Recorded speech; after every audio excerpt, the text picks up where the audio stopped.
درود پاک پڑھنے کے بے شمار فضائل و برکات ہیں۔ کعبے کے بدر الدجا، طیبہ کے شمس الضحیٰ صلی اللہ تعالی علیہ وسلم کا فرمان عالی شان ہے، صلو علی واجتہدوا فی الدعاء وقولوا اللہم صل علی محمد وعلی آل محمد صلی اللہ علیہ وسلم۔ سرکار دو عالم علیہ السلام نے فرمایا، مجھ پر درود پاک بھیجو اور دعا میں خوب کوشش کرو اور کہو اللہم صل علی محمد وعلی آل محمد صلی اللہ علیہ وسلم۔ پیارے اسلامی بھائیوں، اس حدیث پاک میں ہمیں درود پاک پڑھنے اور دعا میں خوب کوشش کرنے کا حکم دیا گیا ہے۔ اس کا مطلب درود اور دعا کا آپس میں بڑا کمال کا کنیکشن ہے، بہت خوبصورت امتزاج ہے۔ مسلمانوں کے دوسرے خلیفہ حضرت عمر فاروق اعظم رضی اللہ تعالیٰ عنہ فرماتے ہیں، دعا زمین و آسمان کے درمیان لٹکی رہتی ہے، جب درود پاک پڑھا جائے تو اوپر کو پرواز کر جاتی ہے۔ یعنی اگر میں اور آپ چاہتے ہیں کہ ہماری دعائیں قبول ہوں تو دعا میں اول آخر درود پاک ضرور پڑھا کریں۔ علماء کرام فرماتے ہیں دعا کی مثال ایک پرندے جیسی ہے اور درود اس کا شہ پر ہے، یعنی سب سے مضبوط پر جو ہے اس پرندے کا درود ہے۔ اسی کے ذریعے دعا آسمانوں کی طرف پرواز کرتی ہوئی اللہ پاک کی بارگاہ میں پہنچتی ہے اور قبول ہوتی ہے۔ تو اللہ کرے کہ یہ ہمارا معمول بن جائے کہ ہم کثرت سے درود پاک پڑھیں، اور بالخصوص دعا سے پہلے اور دعا کے بعد۔ اول آخر درود کہتے ہیں نا، اسی لیے کہتے ہیں کہ اول بھی درود آخر بھی درود، تو انشاءاللہ درمیان کی دعا بھی قبول ہو جائے گی۔ سبحان اللہ۔ شاعر کہتے ہیں، جو اپنے کاموں کا انجام نیک چاہتے ہو، جو اپنے کاموں کا انجام نیک چاہتے ہو، ہر ایک کام میں تم پیشتر درود پڑھو، نبی کے صدقے تمہاری مراد ہو حاصل، دعا کے اول و آخر اگر درود پڑھو۔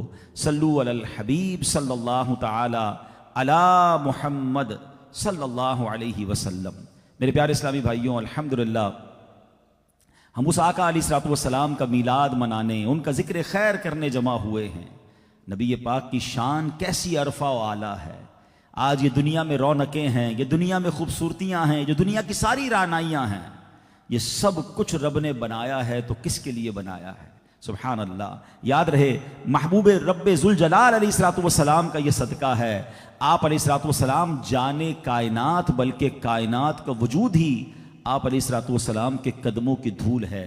یاد رہے، اگر نبی پاک علیہ السلام دنیا میں تشریف نہ لاتے تو اس دنیا میں نہ جن ہوتے، نہ انسان، نہ سورج ہوتا، نہ چاند، نہ زمین ہوتی، نہ آسمان، نہ جنت ہوتی، نہ دوزخ، نہ ہی حور و غلما، نہ ہی لوح و قلم، اور نہ ہی عرش و کرسی۔ الغرض نبی پاک علیہ السلام کی ذات پاک ہی مقصد تخلیق کائنات ہے۔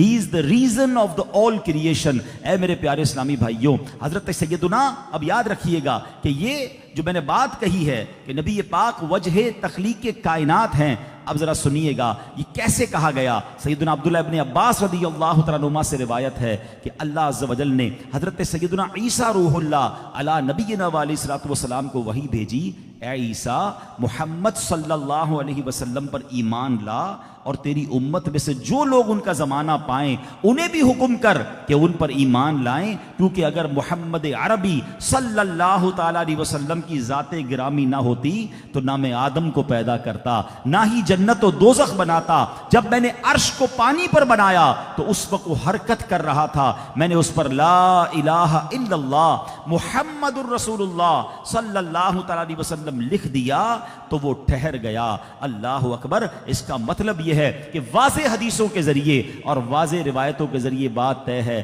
کہ نبی پاک ہی از the reason of the all creation، آپ وجہ تخلیق کائنات ہیں۔ ارے جبھی تو بریلی کے تاجدار لکھتے ہیں، زمین و زمان تمہارے لیے، مکین و مکان تمہارے لیے، چنین و چنا تمہارے لیے، بنے دو جہاں تمہارے لیے، دہن میں زباں تمہارے لیے، بدن میں ہے جاں آقا تمہارے لیے، ہم آئے یہاں تمہارے لیے، اٹھے بھی وہاں تمہارے لیے۔ تو اسی عظیم ہستی جس کے صدقے ہم سب دنیا میں آئے ہیں، آج انہی کا ذکر کرنے، انہی کی بات کرنے یہاں جمع ہوئے ہیں۔ رب کریم ہم سب کے اس محفل کو، ہم سب کی شرکت کو اپنے دربار میں قبول فرمائے، اور اسی نبی پاک علیہ الصلوۃ والسلام کا ہمیں فیضان نصیب فرمائے۔ سبحان اللہ، سرکار دو عالم علیہ الصلوۃ والسلام کی جب کسی کو شان بیان کرنے کا کہا جائے، کسی بھی رائٹر کو کہا جائے، کسی بھی بات کرنے والے مبلغ مقرر کو کہا جائے کہ آج آپ نے سرور کائنات علیہ الصلوۃ والسلام کی شان بیان کرنی ہے،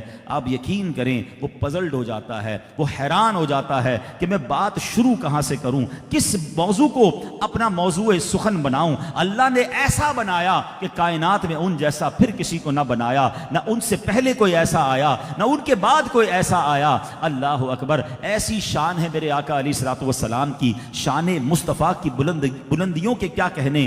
اللہ پاک نے آپ کو سب نبیوں سے پہلے پیدا کیا اور سب سے آخر میں دنیا میں مبعوث فرمایا۔ نبی پاک کی شان کی کیا بات ہے کہ عالم ارواح میں، یعنی روحوں کا جب عالم تھا، آپ علیہ الصلوۃ والسلام کو نبوت سے سرفراز فرمایا، اور اسی عالم میں دیگر انبیاء کی روحوں نے آپ کی روح انور سے فیض حاصل کیا۔ پیارے آقا کی شان کا عالم یہ ہے کہ عالم ارواح میں دیگر انبیاء کی روحوں سے اللہ پاک نے عہد لیا کہ اگر وہ حضور کا زمانہ پائیں تو آپ پر ایمان لائیں اور آپ کی مدد کریں۔ میرے آقا علیہ الصلوۃ والسلام کی شان کا عالم یہ ہے کہ آپ کا اسم مبارک عرش کے پائے پر اور ہر ایک آسمان پر اور جنت کے درختوں اور محلات پر اور حوروں کے سینوں پر اور فرشتوں کی آنکھوں کے درمیان لکھا گیا ہے۔ اللہ اکبر، سرکار دو عالم علیہ الصلوۃ والسلام کا اسم مبارک محمد اللہ پاک کے اسم مبارک محمود سے نکلا ہے۔ میرے آقا علیہ الصلوۃ والسلام کی اسماء مبارکہ میں سے غور سے سنیے گا، بہت سارے نام نبی پاک کے ہیں، مگر 70 نام وہی ہیں جو اللہ پاک کے نام ہیں۔ گویا اللہ پاک نے اپنی شان کا مظہر اپنے حبیب کو بنایا ہے۔ شان مصطفیٰ کی بلندیوں کے کیا کہنے۔ آپ علیہ الصلوۃ والسلام کا اسم مبارک احمد ہے۔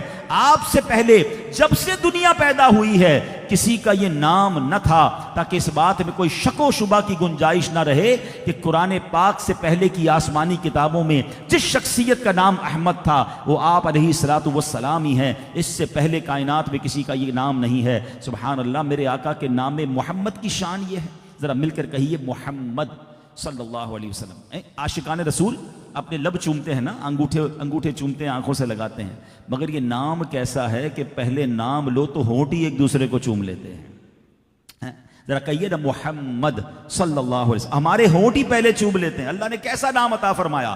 نام محمد علیہ الصلوۃ والسلام کے بہت سارے فضائل، مگر یہ نام ختم نبوت پر بھی ایک بہت خوبصورت دلیل ہے۔ علماء کہتے ہیں محمد کے 2 معنی ہیں۔ ایک معنی ہے سب سے زیادہ تعریف کیا ہوا، یعنی دنیا میں اگر کسی کی سب سے زیادہ مخلوق میں تعریف ہوئی ہے تو جناب رسول اللہ علیہ الصلوۃ والسلام ہے۔ اور محمد کا ایک معنی یہ بنتا ہے سب سے زیادہ حمد کرنے والا، یعنی کائنات میں اللہ کی اگر کوئی سب سے زیادہ حمد کرتا ہے تو سرکار دو عالم علیہ الصلوۃ والسلام ہیں۔ تو اب سوال یہ ہے کہ جب حمد سے محمد نکلا ہے، تعریف سے نکلا ہے، تو حمد تو ہمیشہ آخر میں کی جاتی ہے۔ ہم پانی پینے کے بعد کیا کہتے ہیں؟ الحمدللہ۔ کھانا کھانے کے بعد کیا کہتے ہیں؟ الحمدللہ۔ کوئی بھی کام کمپلیٹ ہو جائے تو شکر ادا کیا جاتا ہے، تعریف بیان کی جاتی ہے۔ کم و بیش 1,24,000 پیغمبر اس دنیا میں آئے، کسی کا نام محمد نہیں تھا، کیونکہ ابھی نبوت کا سلسلہ جاری تھا۔ آخری نبی آئے، ان کا نام محمد رکھ کر دنیا کو بتا دیا گیا کہ اب سب سے آخری نبی آ گئے ہیں، اس کے بعد کسی اور نبی نے نہیں آنا ہے۔ نام پاک مصطفیٰ علیہ الصلوۃ والسلام ہی ختم نبوت کا اعلان کر رہا ہے۔ اللہ نے جناب آخری رسول، اپنے آخری رسول علیہ الصلوۃ والسلام کو کیسی شانوں سے نوازا کہ آپ کی سنت سننے کی قوت، لسننگ پاور سب سے بڑھ کر تھی، یہاں تک کہ اکثر ہجوم ملائکہ کے سبب جو آسمانوں میں فرشتوں کے ازدحام کی وجہ سے جو آواز پیدا ہوتی تھی آپ وہ بھی سن لیتے تھے۔ حضرت جبریل علیہ الصلوۃ والسلام ابھی سدرۃ المنتہا میں ہوتے، میرے آقا ان کے بازوؤں کی آواز سن لیتے تھے۔ جب وہ وہاں سے آپ کے لیے وحی لے کر اترتے تھے تو آپ ان کی خوشبو سونگھ لیتے تھے۔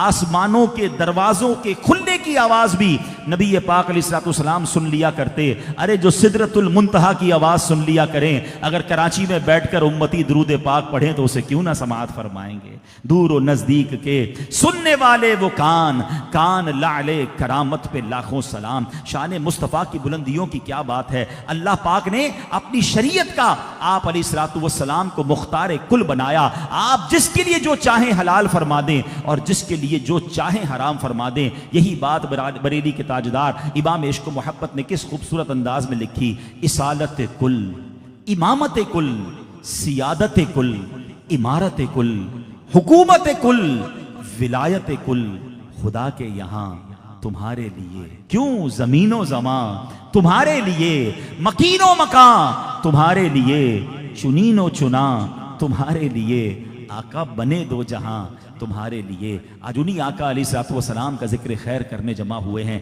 اللہ نے کیسی شانوں سے نوازا, ذرا غور کیجئے. اللہ کریم نے اپنے ہر نبی کو کوئی معجزہ عطا کیا, میریکل عطا کیا. اور معجزہ عطا کرنے کی جو ایک حکمت علماء لکھتے ہیں کہ جب وہ انبیاء مختلف قوموں میں اللہ کی طرف بلانے آتے تھے تو وہ قوم ان سے کہتی تھی ہم کیسے مانیں اب اللہ کے ولی ہیں. تو ان یوزول ایک ایسی بات ان سے صادر ہوتی تھی جو لوگ حیران ہو جاتے, جو نارمل انسان سے نہیں ہو پاتی تھی. تو لوگ جو ایمان لانا چاہتے, اللہ نے ان کے دل میں ہدایت کا نور ہوتا, وہ ایمان لے آتے. ہر نبی کو کوئی معجزہ دیا گیا. مگر آپ جانتے ہیں کہ سرکار دو عالم علیہ الصلوۃ والسلام کو کتنے معجزات دیے گئے. علماء فرماتے 1,24,000 پیغمبروں کو جو معجزات دیے گئے نا, the total of the all miracles, تمام معجزات کا جو مجموعہ ہے وہ جناب رسول اللہ صلی اللہ علیہ وسلم کو عطا کیا گیا. اچھا صرف یہی نہیں, پھر کچھ ایکسکلوسیو خاص خصائص کبریٰ عطا کیے گئے جو اور کسی کو عطا نہیں کیے. سبحان اللہ. مگر اب علماء ایک بہت خوبصورت ڈیبیٹ کرتے ہیں. علماء کہتے ہیں جو نبی پاک کے پاس اتنے سارے معجزات ہیں نا, یہ سارے سرکار دو عالم علیہ الصلوۃ والسلام کے لیے بڑی نارمل سی چیز ہے. اب میں آپ کو ایگزامپل لاجیکلی سمجھاتا ہوں کہ اگر کوئی بہت بڑا آدمی ہو, بڑا انفلوئنشل ہو, تو ہم کہتے ہیں یار, کوئی بندہ آ کے کہتا ہے اس نے بہت بڑا کام کیا, یار اتنا مشکل کام تھا تھوڑی دیر میں کر لیا. تو ہم کیا کہتے ہیں, یار اس بندے کے لیے مشکل نہیں ہے, جو اس کا کیلیبر ہے نا, جو اس کا مقام ہے, اس کے لیے دائیں ہاتھ کا کام ہے, کوئی مشکل کام نہیں ہے. تو علماء کہتے ہیں جو نبی پاک علیہ الصلوۃ والسلام کے معجزات ہیں نا, چاند کو 2 ٹکڑے کر دینا, سورج کو واپس پلٹا دینا, ابو جہل کی مٹھیوں میں کلمہ پڑھا دینا کنکریوں کا, اور جناب خاری کنویں کو میٹھا کر دینا, نبی پاک علیہ الصلوۃ والسلام کسی لکڑی پر ہاتھ لگائیں تو وہ تلوار بن جائے. علماء کہتے ہیں سب نارمل ہے. سرکار دو عالم علیہ الصلوۃ والسلام کی شان کے مطابق اگر کچھ معجزات ہیں نا, تو وہ 2 معجزات ہیں جو بتاتے ہیں کہ مقام مصطفیٰ کیا ہے, ان کا اللہ کی بارگاہ میں مقام کیا ہے.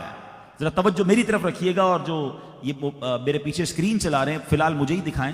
جب آپ عوام کو دکھاتے ہیں تو پھر عوام کی توجہ بڑھ جاتی ہے, پھر بعد میں انشاءاللہ ان کو دکھا دیں گے. توجہ رکھیے. تو میں یہ عرض کر رہا تھا کہ سرکار دو عالم علیہ الصلوۃ والسلام کی جو شان پاک ہے وہ علماء کہتے ہیں 2 معجزات سے واضح ہو جاتی ہے. پتہ چلتا ہے کہ اللہ کی بارگاہ میں ان کا مقام کیسا ہے. یہ سب نارمل ہے, یہ کوئی بڑی بات نہیں نبی پاک کی شخصیت کے لیے کہ دعا کر کے سورج پلٹا دیں, چاند کو 2 ٹکڑے فرما دیں, اور جناب صحابہ کرام علیہم رضوان اپنی آنکھ نکلی ہوئی باہر لے آئیں اور آقا لعاب دہن اپنا مبارک سیلوہ مبارک لگائیں اور آنکھ پہلے سے زیادہ روشن ہو جائے.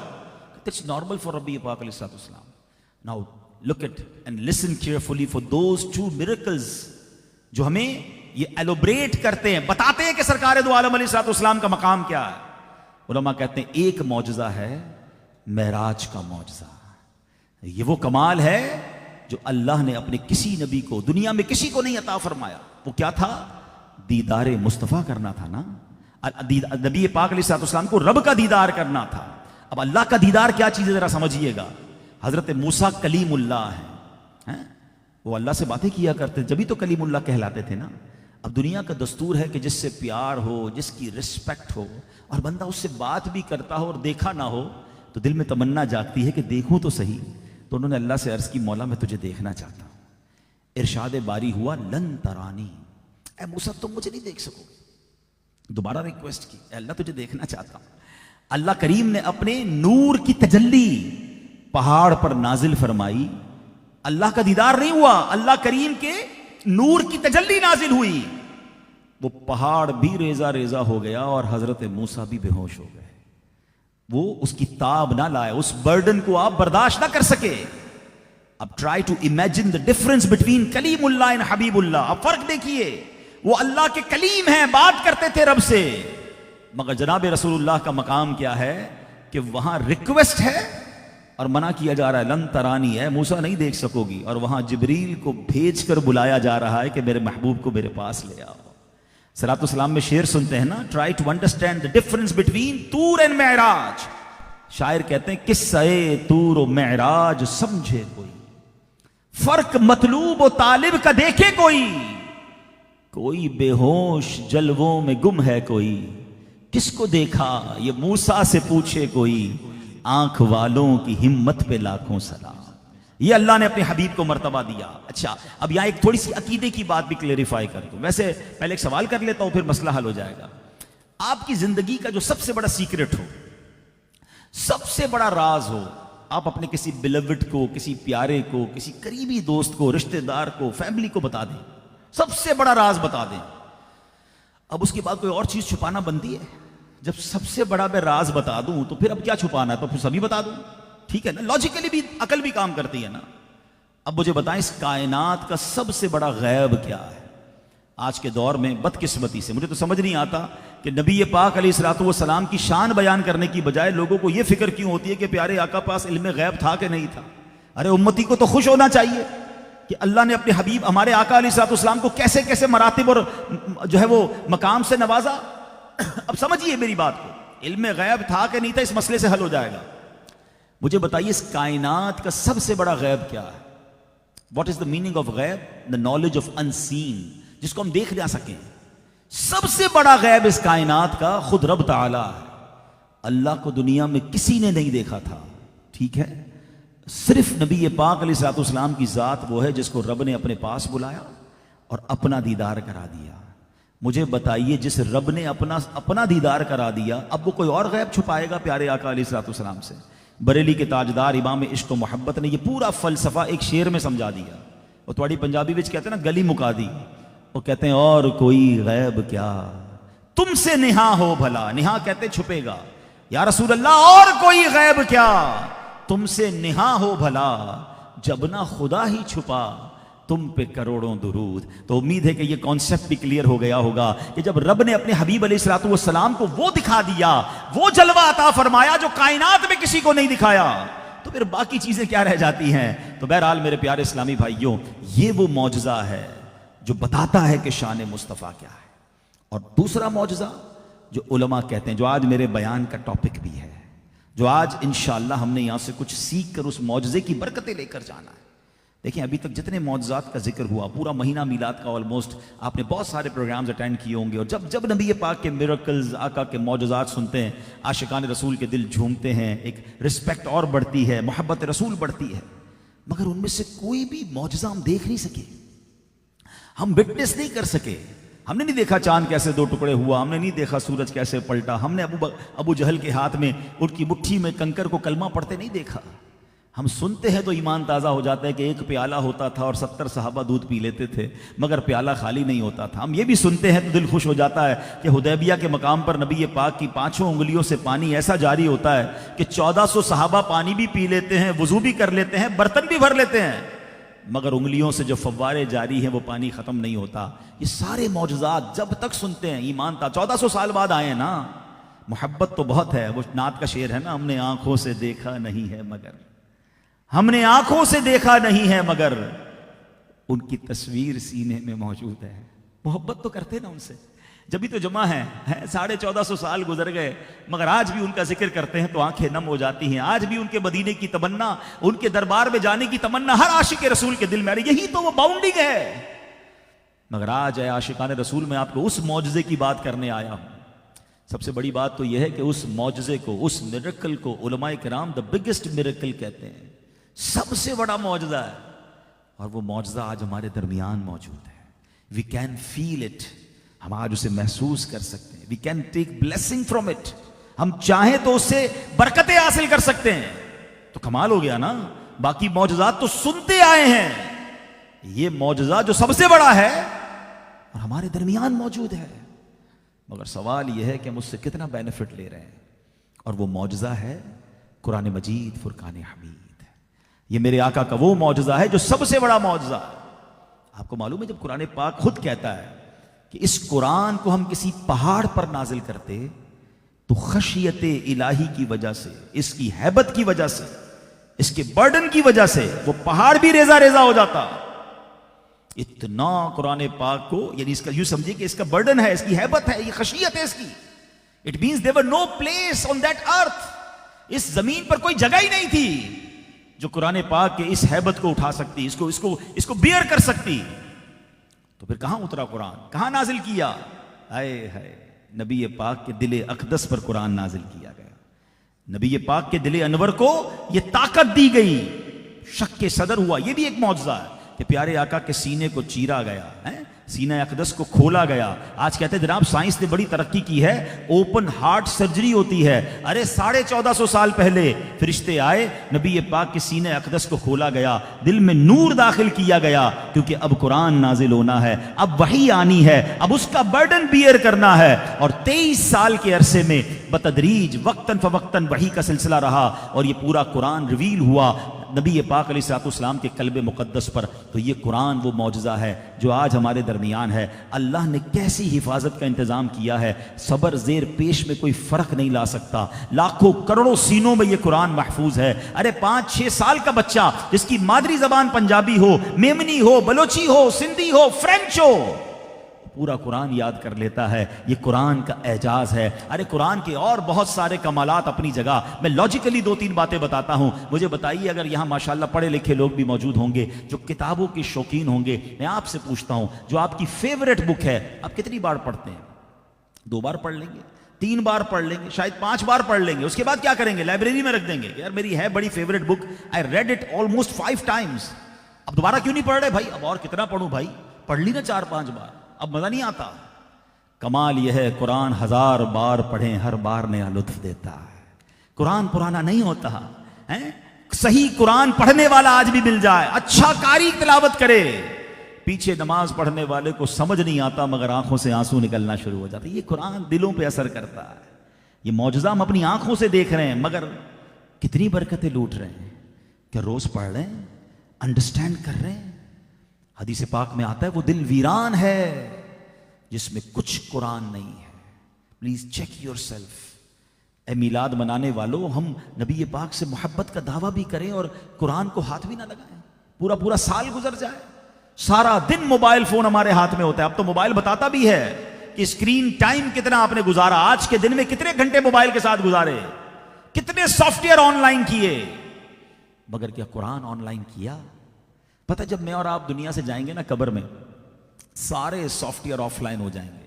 ہو سکتا ہے ہمارے دوست ڈھونڈیں بھی کہ یار یہ بندہ تو ہر وقت آن لائن ہوتا تھا، 2 دن گزر گئے آن لائن نہیں ہوا، خیر تو ہے، چیک تو کرو. واٹس ایپ پہ تو لکھا ہوا تھا نا آن لائن 2 days ago.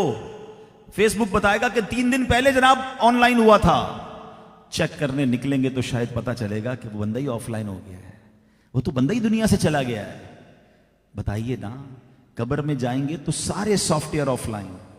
مگر صحیح بات بتاؤں، قبر میں قرآن بھی وہاں بھی آن لائن ہوگا.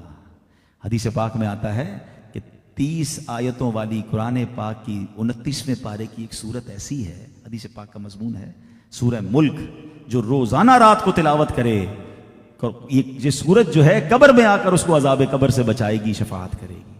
قرآن قبر میں ساتھ آئے گا. مگر nobody have time to read قرآن. اور کیسے میسیجز ہیں قرآن میں، کیسے واقعات ہیں. You know, more than 100 stories of قرآن. آج ہمارے بچوں کو دنیا بھر کے واقعات پتائیں کہ جناب کون سی ورلڈ وار کب ہوئی تھی، تو کون سا ملک کب آزاد ہوا تھا، تو جناب کون سی انوینشن کب ہوئی تھی. جناب بیٹھے تو کمال ہو جاتا ہے بچوں کی نالج پر.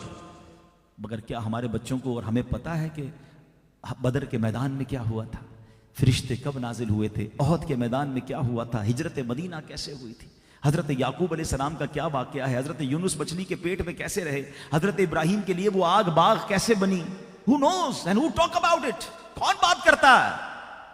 اپنے بچوں کو بے شک دنیاوی تعلیم شرعی تقاضوں کے مطابق دلوائیے، مگر ایسا تو نہ ہو جائے نا کہ ہمارے بچوں کو نہ نبیوں کا پتہ ہو، نہ صحابہ کا پتہ ہو، نہ ہمارے آقا علیہ الصلوۃ والسلام کی زندگی کے بارے میں پتہ ہو. ہمارے بچوں کو بعض اوقات لوگ کہتے ہیں میرا بچہ بڑا آج کل اسمارٹ ہے، موبائل فون دو سارے فنکشن جانتا ہے. آپ کا کمپیوٹر خراب ہے، ابھی بیٹے کو بلاتا ہوں ٹھیک کر دے گا. ٹھیک ہے، بہت اچھی بات ہے، ٹیکنیکلی بڑے اسٹرانگ ہو گئے ہمارے بچے. مگر مجھے ایک بات کا جواب دیجئے یہ گوگل، یاہو، پتہ نہیں اب تو کون کون سے سافٹ ویئر آ گئے، یہ سارے کھول کر مرنے کے بعد وہ مجھے ایصال ثواب کرے گا، یا میں مر گیا تو قرآن پڑھ کر وہ ایصال ثواب کرے گا؟ ان سافٹ ویئرس کے ساتھ ساتھ قرآن تو پڑھا ہے نا، ہم بھی پڑھیں اور ہمارے بچے بھی پڑھیں اور انڈرسٹینڈ کریں۔ قرآن پاک میں جو پچھلی قوموں کے واقعات اور ان کے عذابات بیان ہوئے نا، اس کے ایک ریزن علماء نے بیان کیا کہ تاکہ جو پچھلی قوموں نے مسٹیکس کی ہم نہ کریں، وہ جن وجوہات سے وہ مسٹیک کر کے برباد ہوئے کہ ہم ریپیٹ نہ کریں۔ پڑھے لکھے لوگ کہتے ہیں do not try to invent wheel again, دوبارہ پہیا ایجاد مت کرو، پہیا ایجاد ہو گیا کچھ اور کام کرو۔ بڑی اچھی بات ہے پڑھے لکھے لوگوں کی۔ تو بھائی جن قوموں کی غلطیوں سے انہیں عذاب ہوا وہ کام بھی تو نہ کرو نا۔ یہ بھی تو کیوں ایکسپیرینس حاصل نہیں کرتے کہ جس نے جب جو غلط کام کیا قرآن نے اس کا واقعہ بھی بیان کیا، اس کا عذاب بھی بیان کیا، مگر آج حال یہ ہے کہ وہ تقریباً سارے گناہ ہمارے اندر موجود ہیں۔ آج میں ویسے تو بہت ساری باتیں کر سکتا ہوں، لیکن مجھے بھی اندازہ ہے کہ لمیٹڈ ٹائم ہوتا ہے ہمارے اس طرح کے اجتماعات کا۔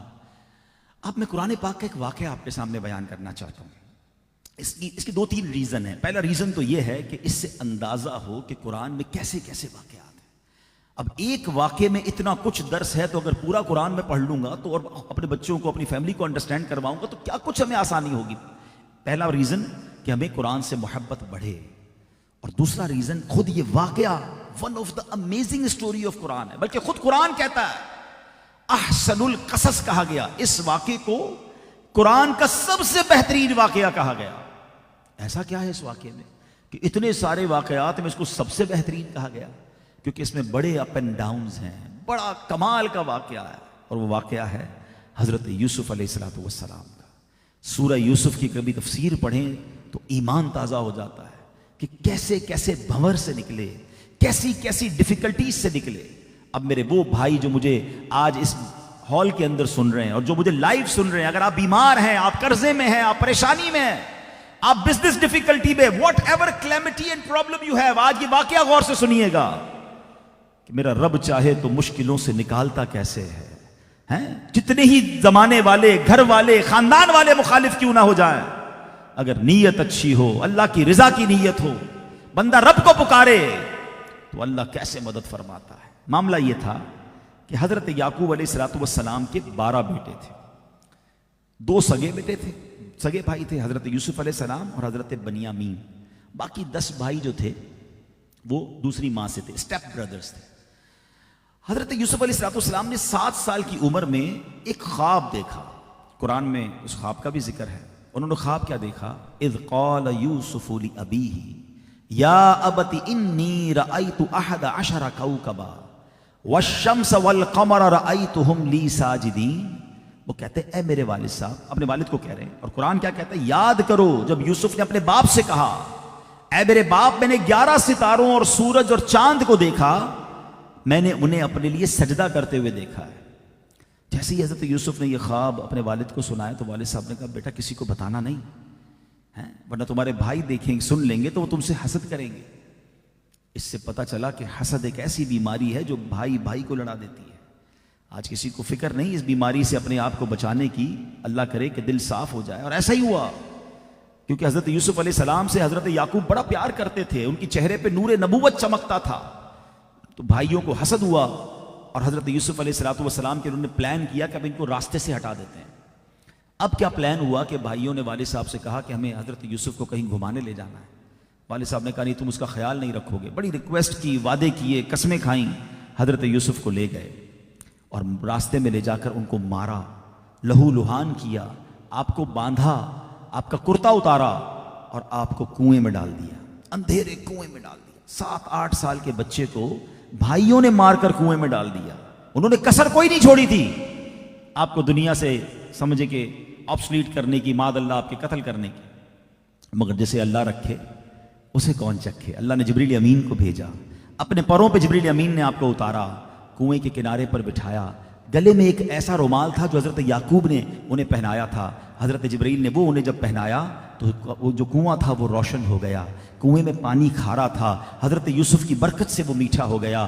اب بھائی روز آ کر دیکھتے تھے کہ کہیں حضرت یوسف باہر تو نہیں نکل گئے، وہ چاہتے تھے اندر ہی بھوکے پیاسے دنیا سے چلے جائیں، مگر سبحان اللہ، اللہ کی کرنی کیسی ہوئی کہ ایک قافلہ وہاں سے گزرا جو مصر جا رہا تھا، انہوں نے پانی کے لیے ڈول ڈالا، جب پانی کا ڈول نیچے ڈالا حضرت یوسف نے اس ڈول کو پکڑ لیا، جب وہ ڈول کھینچا گیا حضرت یوسف اس ڈول کے ساتھ باہر آ جاتے ہیں، سارے قافلے والے حیران ہو گئے، اتنا خوبصورت بچہ، یاد رہے اس وقت تک کائنات میں حضرت یوسف سے زیادہ خوبصورت دنیا میں کوئی بندہ نہیں آیا تھا، ہاں جناب رسول اللہ کے آنے کے بعد اللہ نے پیارے آقا علیہ الصلوۃ والسلام کو کیسا حسن عطا فرمایا۔ مولانا حسن رضا خان صاحب لکھتے ہیں نا، ایسا تجھے خالق نے طرح دار بنایا، ایسا تجھے خالق نے طرح دار بنایا، یوسف کو تیرا طالب دیدار بنایا۔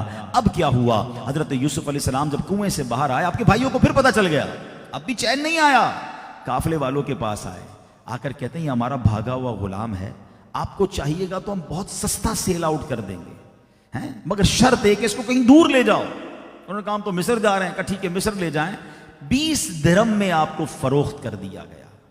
آپ آزمائش دیکھ رہے ہیں، پہلے بھائیوں نے مارا، پھر کنویں میں ڈال دیا، اب جب کنویں سے نکلے تو آپ کو سیل کر دیا گیا، غلام بنا دیا گیا۔ اس سے بڑی پرابلم کیا ہو سکتی ہے کہ بندہ آزادی سے غلامی میں چلا جائے۔ اب آپ کو مصر کے بازار میں لایا گیا، اور وہاں بازار میں غلاموں کی بولی لگتی تھی، غلام سیل ہوتے تھے۔ حضرت یوسف کو مصر کے بازار میں بیچا گیا۔ ہائے ہائے، تکلیف کے بعد تکلیف ہے، آزمائش کے بعد ایک اور آزمائش ہے۔ اب وہاں پر عزیز مصر جو حکمران ہوتا ہے، مصر کا کنٹرولر ہوتا ہے، وہ گزرا، اس نے دیکھا بہت خوبصورت نوجوان ہے، بہت خوبصورت چہرے والا ہے، اور بڑی اچھے ریٹ پر مل رہا ہے۔ انہوں نے خرید لیا حضرت یوسف کو، اپنے گھر لائے، اپنی بیوی زلیخا سے کہا کہ اس کا خیال رکھنا، اس کو ہم اپنا بچہ بنا لیں گے، کتنا خوبصورت نوجوان ہے۔ کچھ عرصے کے بعد اب دیکھیں شیطان کیسا حملہ کرتا ہے۔ زلیخا نے حضرت یوسف علیہ الصلوۃ والسلام پر بری نیت رکھی، کیونکہ آپ اب جوان ہو گئے تھے۔ اب زلیخا نے حضرت یوسف کے ساتھ برا کام کرنا چاہا، مگر اللہ والے کیسے پاکیزہ ہوتے ہیں کہ انہوں نے کہا کہ خدا کا خوف کرو، مجھ سے یہ برا کام نہ کرواؤ، میں اپنے مالک کے ساتھ کیسے خیانت کر سکتا ہوں، تم عزیز مصر کی بیوی ہو۔ مگر اس عورت پر شیطان طاری ہو گیا، اس نے کمرہ بند کیا، آپ کے ساتھ برا فعل کرنا چاہا۔ حضرت یوسف اپنی پاک دامنی کو بچاتے ہوئے بھاگنے لگے، تو زلیخا نے جب پیچھے سے اٹیمپٹ کیا تو آپ کا کرتا پھٹ گیا، اور اسی سینیریو کے اندر جو عزیز مصر تھا، جو اس عورت کا شوہر تھا، وہ بھی کمرے میں آ گیا۔ اب امیجن کریں کہ ایک عورت ہے، حضرت یوسف ہے، اور آپ کا لباس بھی پھٹا ہوا ہے، اور اس عورت نے جھوٹا الزام لگایا کہ انہوں نے میرے ساتھ برا کام کرنے کی کوشش کی ہے۔ There were no witness، کوئی ایسا گواہ نہیں تھا۔ حضرت یوسف کہتے ہیں یہ جھوٹ کہہ رہی ہے، میں نے کچھ نہیں کیا۔ وہ کہتی نہیں، انہوں نے میرے اوپر غلط نیت رکھی ہے، اب یہ بات ہو رہی ہے۔ تو عزیز مصر کہتا ہے کوئی گواہ لاؤ، کہ گواہ کہاں سے لاؤں؟ اب اللہ کی شان دیکھیں کہ اس کمرے کے اندر ایک 4 مہینے کا بچہ جھولے میں موجود تھا، اور یہ اب تک میں جو واقعہ بیان کر رہا ہوں نا پیارے اسلامی بھائیوں، یہ پورا تفصیل کے ساتھ سورہ یوسف میں موجود ہے۔ میں دیکھ رہا ہوں پن ڈراپ سائلنٹ ہے، ایوری بڈی لسننگ ویری کیئرفلی۔ اب سوچئے یہ ایک قرآن پاک کا واقعہ اتنا انٹرسٹنگ اور اتنا امیزنگ ہے، میرے پورے قرآن کو اگر جب ہم پڑھیں گے تو کیا کیا نہیں سیکھ پائیں گے۔ اب سنیے کیا ہوا، اللہ کی شان دیکھیں، رب چاہے تو کیا ممکن نہیں ہے۔ 4 مہینے کا بچہ بولتا نہیں ہے، مگر حضرت یوسف نے کہا کہ اس بچے سے پوچھ لو کون سچا ہے۔ عزیز مصر نے کہا 4 مہینے کا بچہ کیسے کہے گا؟ آپ نے کہا اللہ چاہے گا تو یہی گواہی دے گا۔ اس 4 مہینے کے بچے نے بولنا شروع کیا، قرآن میں یہ واقعہ موجود ہے۔ وہ کہتا ہے کہ اب یہ دیکھیے کہ اگر حضرت یوسف کا کرتا آگے سے پھٹا ہے تو یہ قصوروار ہیں، اور پیچھے سے پھٹا ہے تو زلیخا قصوروار ہے۔ اچھا، لاجیکلی بھی جواب کتنا اچھا ہے کہ اگر کوئی مرد آگے سے خدا نہ خواستہ کسی عورت کی طرف غلط کام کے لیے جائے اور عورت ڈیفینڈ کرے تو اس کا اگلا حصہ پھٹے گا نا۔ اس کا پیچھے لباس پھٹنے کا مطلب یہ کہ مرد تو فرار ہو رہا تھا، وہ بھاگ رہے تھے یا دور ہو رہے تھے۔ اللہ اکبر۔ اب جب یہ دیکھا گیا تو حضرت یوسف تو بے گناہ نکلے، مگر زلیخا نے بہت انسسٹ کیا، رونا دھونا مچایا، اور اینڈ آف دا ڈے حضرت یوسف کو جیل میں ڈال دیا گیا۔ آپ غور کر رہے ہیں؟ اب ذرا کلیمٹیز اور پرابلم کاؤنٹ کرتے جائیے، اس لیے کہ ہم سب میں کوئی نہ کوئی یہاں پر کسی مشکل میں ہوگا۔ پہلے بھائیوں نے مارا، کنویں میں ڈالا، پھر بیچ دیا، پھر بازار مصر میں سودا ہوا، اس کے بعد محل میں پہنچ کر شاید کچھ سکون کی سانسیں لی ہوں گی، مگر وہاں بھی بے گناہی کے باوجود جیل میں ڈال دیا گیا۔ آپ کو پتہ ہے حضرت یوسف کو کتنے دن یا کتنے مہینے جیل میں رہنا پڑا؟ 12 سال تک آپ جیل میں رہے۔ لوگوں نے پوچھا آپ سے کہ یہ کیسا لگ رہا ہے آپ کو؟ تو آپ نے کہا کہ اس گناہ والے کام سے اس جیل میں رہنا مجھے منظور ہے۔ اب یہاں میں تھوڑا سا اپنے بھائیوں سے جو یہاں موجود ہیں، بالخصوص نوجوانوں سے، اور جو مجھے مدنی چینل اور سوشل میڈیا پہ دیکھ رہے ہیں، بعد میں یہ بیان سنیں گے، مجھے بتائیے کیسا موقع تھا گناہ کرنے کا، مگر آپ اکیلے تھے، کوئی دیکھنے والا نہیں تھا، وہاں سے آفر تھی، مگر آپ نے اللہ کے خوف کی وجہ سے اپنے آپ کو بچایا۔ آج ہمارا کیا حال ہے؟ اللہ ہمیں محفوظ رکھے، گناہ کا موقع ملے اور بندہ بچے، کمال تو یہ ہے نا، بلکہ آج تو تلاش کیا جاتا ہے موقع۔ لوگ کہتے ہیں یار اس ملک میں بہت سارے جاننے والے ہیں، کسی اور ملک میں چلتے ہیں، کسی اور شہر میں چلتے ہیں، کہیں اور جا کر گناہ کرتے ہیں۔ کاش یہ دل پر نقش ہو جائے کہ میں کہیں بھی چلا جاؤں، دروازے بند کر دوں، لائٹیں آف کر دوں، مگر کوئی ہے جو مجھے دیکھ رہا ہے۔ اور یہ جو بدکاری ہے نا، بے حیائی، اس کی کتنی عام ہو گئی ہے آج کل۔ یہ کتنا ضروری ہے اپنے آپ کو بچانا، ہماری آنے والی نسلوں کو بچانا۔ سرکار دو عالم صلی اللہ علیہ وسلم فرماتے تم مجھے دو چیزوں کی گارنٹی دے دو، حدیث پاک کا مضمون ہے، تم مجھے دو چیزوں کی گارنٹی دے دو، میں تمہیں جنت کی گارنٹی دیتا ہوں۔ جنت، سبحان اللہ، کتنی بڑی نعمت ہے، ہم سب چاہتے ہیں ہمیں جنت ملے، نو بڈی ہیو گارنٹی ٹو کہ وہ جنت میں جائے گا ہی جائے گا، مگر نبی پاک نے 100 چیزوں کی گارنٹی نہیں مانگی، 2 چیزوں کی گارنٹی مانگی، تم مجھے 2 چیزوں کی ضمانت دو، میں تمہیں جنت کی ضمانت دیتا ہوں۔ اب وہ 2 چیزیں ہیں کون سی؟ فرمایا تم مجھے زبان کی اور شرمگاہ کی گارنٹی دے دو کہ تمہاری زبان اور تمہاری شرمگاہ، پرائیویٹ پارٹ، یہ حرام کام نہیں کریں گے تو میں تمہیں جنت کی ضمانت دیتا ہوں۔ اس کا مطلب پتہ کیا ہوا کہ یہ دونوں کام آسان بھی نہیں ہیں۔ دیکھیں نا، ہر باڈی پارٹ کے گرد گارڈ نہیں ہے، مگر زبان وہ جس کے 32 پہرے دار ہیں، 32 دانتوں کے پیچھے زبان ہے، مگر یہ 32 گارڈوں کو ہٹا کر جب چلتی ہے تو کسی کا دل توڑتی ہے، کسی کا گھر توڑتی ہے، کسی کے رشتے برباد کرتی ہے، کبھی گالی نکلتی ہے، کبھی جناب پارٹنرشپ ختم ہو جاتی ہے، کبھی بندہ، یاد رکھیے یہ زبان اتنی خطرناک چیز ہے، آج تک آپ خاموش رہ کر شاید نہیں پچھتائے ہوں گے، لیکن کئی بار بول کر پچھتائے ہوں گے کہ یار کاش نہ بولتا تو اچھا تھا، خاموش رہ جاتا تو اچھا تھا، دوست گنوا دیا، دل توڑ دیا، کاروباری بندہ ہی ہم سے دور ہو گیا، یار کیوں میں نے ایسی بات کی، نہیں کرنی چاہیے تھی، پہلے کیوں نہیں سوچا۔ وہ کہتے ہیں نا تلوار کا وار وہ ٹھیک ہو جاتا ہے، اس کا علاج ہو سکتا ہے، مگر زبان کا جو وار ہوتا ہے نا، اس کا علاج نہیں ہو پاتا، وہ برسوں یاد رہتا ہے، کسی کو ذلیل کیا ہو نا اسے برسوں یاد رہتا ہے۔ تو ہے میرے پیارے اسلامی بھائیوں، یہ 2 چیزیں بڑی اہم ہیں، اور یہ جو بے حیائی کا سیلاب آیا ہوا ہے، جو بدکاری کا سیلاب آیا ہوا ہے، اچھا پھر ہم نارملی یقیناً زنا بہت بڑا گناہ ہے، مگر آپ کو پتہ ہے آنکھوں کی بدکاری کس کو کہا گیا؟ حرام دیکھنے کو آنکھوں کی بدکاری کہا گیا، حرام سننے کو کانوں کی بدکاری کہا گیا۔ یاد رکھیے پہلے آنکھ بہکتی ہے، پھر دل بہکتا ہے، پھر شرمگاہ بہکتی ہے۔ تو اے میرے نوجوانوں، اے میرے بھائیوں، اے پردے میں رہ کر جو مجھے دنیا بھر میں جو لوگ سن رہے ہیں، جہاں جہاں سن رہے ہیں، یہ 2 چیزوں کو سنبھالنا ہے، ان کو گناہوں سے بچانا ہے۔ اگر جنت میں جانا ہے نا، آپ حضرت یوسف کو دیکھیں کہ ان کے پاس موقع تھا۔ ایک حدیث پاک ہے جس میں اللہ کے حبیب علیہ الصلوۃ والسلام نے بیان فرمایا کہ جن خوش نصیبوں کو قیامت کے دن اللہ کے عرش کا سایہ ملے گا، وہ پوری لسٹ ہے، ان میں سے ایک بندہ وہ ہے کہ جس کو مال و حسن و جمال والی اور مال و اسباب والی عورت گناہ کے لیے بلائے اور وہ کہے کہ میں اللہ سے ڈرتا ہوں۔ اللہ ایسا تقوی نصیب فرمائے، ورنہ گناہ کا موقع ملے تو بندہ کدھر چھوڑتا ہے۔ اچھا پھر یہ والے صرف گناہ نہیں، بہت سارے گناہ، آج کل تو ریڑی والا بھی چوری کر رہا ہے، فیکٹری والا بھی چوری کر رہا ہے، اور ریڑی والا بھی دھوکہ دینے کے لیے تیار ہے، جس کو جدھر موقع مل رہا ہے وہ سوچ نہیں رہا کہ میں امتی کس کا ہوں۔ سرکار دو عالم علیہ الصلوۃ والسلام فرماتے من غش فلیس منا، جو دھوکہ دے وہ ہم میں سے نہیں، مگر آج جس کو جہاں موقع مل رہا ہے، جیسے موقع مل رہا ہے، پیسے آنے چاہیے، مال بکنا چاہیے، بزنس چمکنا چاہیے، اگلے کا بیڑا غرق ہوتا ہو تو ہو جائے، نہ کریں ایسا۔ آقا کا اگلا جملہ یاد رکھے، وہ ہم میں سے نہیں۔ اگر نبی پاک نے اپنی جماعت سے ہی دور کر دیا تو شفاعت کس سے لیں گے قیامت کے دن؟ بہرحال پھر میں آتا ہوں اس واقعے کی طرف۔ اب کیا ہوا، اللہ کی شان دیکھیں، اتنے سارے پرابلمز، آخر جیل میں پہنچ گیا حضرت یوسف۔ اچھا وہاں بھی اللہ والے تھے نا، اللہ کے نبی تھے، جیل میں بھی اسلام کی دعوت دینا شروع کی، لوگوں کو نیکی کی دعوت طرف بلانا شروع کیا۔ اللہ نے آپ کو ایک اور کمال یہ دیا تھا، آپ خوابوں کی تعبیر کا علم جانتے تھے۔ تو آپ اتفاق یہ ہوا کہ بادشاہ کے 2 بہت قریبی لوگ کسی جرم کی وجہ سے جیل میں پہنچے، انہوں نے اپنے کچھ خواب پوچھے، حضرت یوسف نے اس کی تعبیر بتائی اور ایگزیکٹلی ویسا ہی ہوا۔ اب بادشاہ نے کچھ عرصے کے بعد ایک خواب دیکھا، اور بڑا عجیب خواب دیکھا. اس نے خواب یہ دیکھا کہ 7 پتلی گائیں ہیں جو 7 موٹی گائیوں کو کھا رہی ہیں، اور 7 ہری بالیاں ہیں اور 7 سوکھی بالیاں ہیں. بادشاہ نے جب صبح اٹھا تو حیران ہوا کہ یہ کیسا خواب ہے. اس نے بہت سارے خوابوں کی تعبیر والوں کو جمع کیا، ہر بندہ آتا اپنی انٹرپریٹیشن دیتا، اپنی تعبیر بیان کرتا. بادشاہ سیٹسفائی نہیں ہو رہا تھا، نہیں یار یہ تعبیر نہیں ہے. تو وہ 2 بندے تھے نا، وہ رہا ہو کر آ گئے تھے. کہتے ہیں بادشاہ سلامت ایک شخصیت ہے، ہم نے ان کو جیل میں دیکھا ہے، کمال کی ان کی تعبیر ہوتی ہے، آپ اجازت دیں تو ہم جا کر جو ہے ان کو جیل میں تعبیر پوچھ کے آئیں. کہا جاؤ پوچھ کے آؤ. وہ حضرت یوسف علیہ السلام کے پاس آئے. کہا بتائیے بادشاہ سلامت نے خواب دیکھا، واٹ از دا میننگ، اس کے معنی کیا ہے، اس کی تعبیر کیا ہے.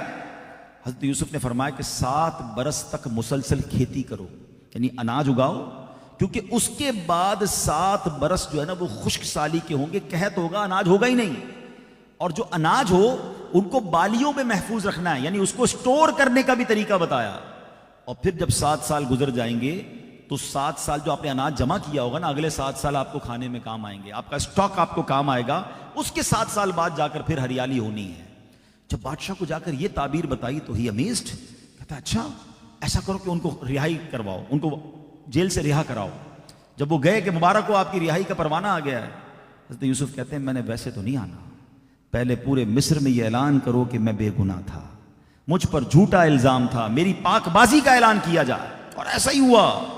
اللہ نے کس شان سے انہیں رہائی عطا فرمائی کہ پھر پورے ایجپٹ کے اندر، مصر کے اندر اعلان کیا گیا، بتایا گیا لوگوں کو کہ آپ پر جو الزام تھا جھوٹا تھا اور بے قصور آپ جیل میں تھے، اب آپ کو رہائی ملتی ہے. جب آپ بادشاہ کے دربار میں پہنچے تو بادشاہ کہتا آپ میرے ساتھ رہیے، بہت بڑا آپ کام کرنا ہے، 7 سال کھیتی باڑی کر کے اناج محفوظ کرنا ہے. تو حضرت یوسف نے کہا پھر ایک کام کریں، یہ سارا سسٹم میرے ہاتھ میں دے دیں، میں آپ کو بہترین انداز سے مینج کر کے دے دوں گا.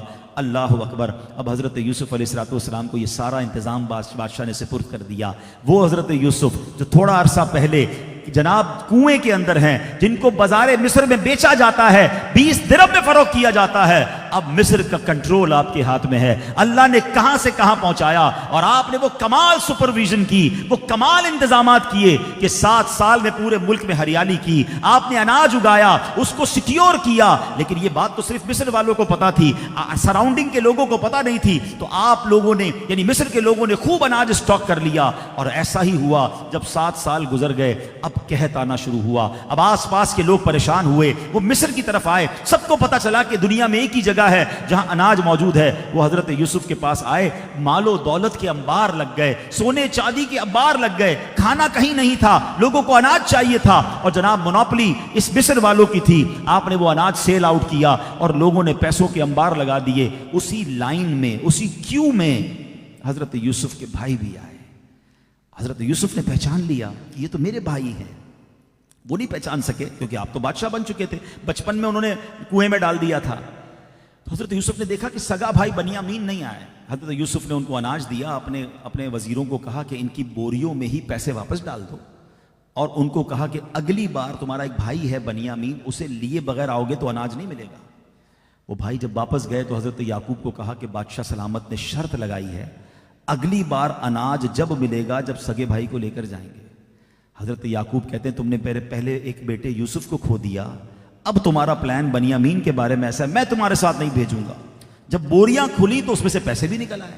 وہ کہتے ہیں دیکھیے بادشاہ سلامت کتنا اچھا ہے، اس نے پیسے بھی ہمیں دے دیے، اناج بھی دے دیا، کچھ بھی نہیں ہوگا، بھائی کو بھیج دیں. بہرحال جب اگلی بار جانا ہوا، بڑی وعدے بڑی قسمیں کھا کر حضرت یوسف علیہ السلام کے بھائی بنیامین کو لے کر پھر وہ پہنچے دربار مصر میں حضرت یوسف کے پاس. اچھا اب ایک اور بات سنیے گا. ایک اور تفسیر میں علماء نے لکھا کہ حضرت یوسف نے 1 سال جب اناج بیچا نا تو دنیا بھر کی جو ویلتھ تھی، پیسہ آپ کے پاس آ گیا. اس کے بعد جب دوسری بار اناج بیچا تو لوگوں کے پاس پیسے تو تھے نہیں، کیونکہ کاروبار تو ہو نہیں رہا تھا، قحط تھا. تو لوگوں کے تمام جانور آپ نے لیے اور اس کے بدلے اناج دیا. تیسرے سال لوگوں کے پاس کچھ نہیں تھا مگر اناج چاہیے تھا، تو لوگوں نے کہا آپ ہمیں ہی خرید لیں، ہم آپ کے غلام بن جاتے ہیں، آپ ہمیں اناج دے دیں. سمجھ رہے ہیں بات کو؟ حضرت یوسف نے سارے مصر والوں کو خریدا، انہیں اناج دیا اور پھر سارے مصر کو خود ہی آزاد کر دیا. اللہ نے حضرت یوسف کو وہ دن دکھایا کہ جس مصر کے بازار میں آپ کو بیچا گیا تھا، حضرت یوسف کے ہاتھ میں پورا مصر بک گیا، ارے سارا مصر آپ کا غلام بنا اور پھر آپ ہی نے سب کو آزاد کر دیا۔ اللہ نے یہ عروج حضرت یوسف کو پھر اسی سرزمین پر دکھایا۔ اب وہ بھائی بنیامین کو لے کر آئے، جب پھر لائن میں لگ کر آئے، حضرت یوسف نے بنیامین کو اپنے پاس بلا لیا اور ان کو کان میں بتا دیا کہ میں ہی تمہارا بھائی یوسف ہوں، ابھی اپنے بھائیوں کو نہ بتانا۔ اب جب اناج وغیرہ دے دیا گیا تو بھائیوں نے کہا کہ حضور ہمارے بھائی کو واپس کریں، کہ تمہارا بھائی واپس نہیں آئے گا، ایسے ہی چلے جاؤ۔